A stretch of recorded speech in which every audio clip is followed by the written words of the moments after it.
হে নবী মুহাম্মদ, আপনি আমাকে দয়া করে সেই কিয়ামতের নিদর্শন সম্পর্কে বলে দেন। কিয়ামতের নিদর্শন কি রয়েছে? কিয়ামতের নিদর্শন সম্পর্কে আপনি আমাকে বলে দিন। বিশ্বনবী বলছেন, হে ব্যক্তি শুনো, আনতালাদাল আমাতু রাব্বাতাহা। বিশ্বনবী আমার দুইখানা নিদর্শন বলে দিলেন, খুব ভালো করে শুনুন। এক নম্বরে বললেন আনতালাদাল আমাতু রাব্বাতাহা। দ্বিতীয় নম্বরে বললেন ওয়া আনতারাল হুফাতাল উরাতাল আলাতা রিআআস সাই ইয়াতাতাওয়ালুনা ফিল বুনিয়ান। তাহলে বিশ্বনবী আমার দুইখানা নিদর্শন বললেন। এক নম্বরে বললেন, যখন দেখতে পাবে দাসীরা নিজ মালিককে জন্ম দিচ্ছে।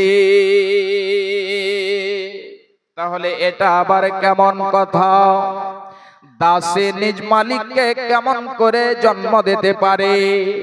নিজে দাসী হবে এবং সেই দাসী কেমন করে মালিককে জন্ম দিতে পারে?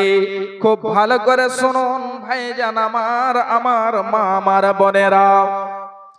বিশ্বনবী যে কথাটি বললেন, আল্লামা ওয়াকি বলছেন, খুব ভালো করে শুনুন। আল্লামা ওয়াকি বলছেন, যখন মানুষেরা নিজের মায়ের সাথে অসম্মানী করবে,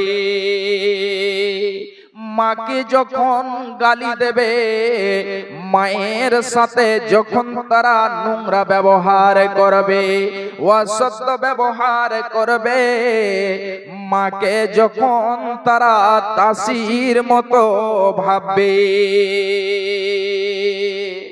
ভাইজান আমার, এটা হলো কিয়ামতের নিদর্শন। তাহলে এখন যেন ভুরি ভুরি দেখতে পাওয়া যায় অনেকজন মাকে জ্বালাতন করে, নির্যাতন করে, মাকে মারে, মাকে গালি দেয়, মাকে খেতে দেয় না, মাকে বাড়ি থেকে পর্যন্ত বের করে দেওয়া হয়।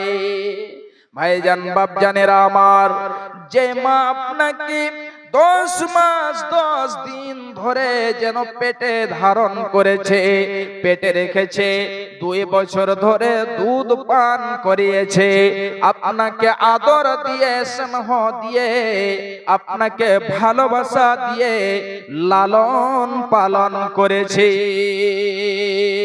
এই মায়ের সাথে অসত্য ব্যবহার, মায়ের সাথে নোংরা ব্যবহার, মায়ের সাথে নির্যাতন করা হয়, মাকে এক মুঠো ভাত পর্যন্ত দিতে পারে না।